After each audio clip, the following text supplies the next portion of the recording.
We are Onyx Imaging. We are the highest rated and most reviewed printer service center in Oklahoma. Hey there YouTubers, it's your girl Brett over here at Onyx. Today I'm going to show you how to change your toner cartridge, and I'm working with a Brother HL-3070CW. So what you're going to do is open this, which you could use that right there as well. This printer takes a TN210.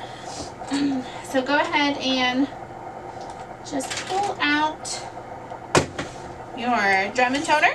They are color coded. You'll see that right here. Go ahead and hit this green tab. It'll pop that toner out. So set your toner to the side, unbox your new one so you don't get them mixed up, and then you'll stick it inside this drum. Make sure to be very careful.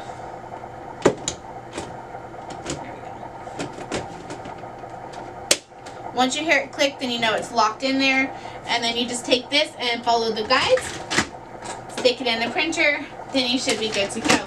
If you guys are in need of any supplies or quotes, give your girl Brett a call and have a great day. Thank you for watching.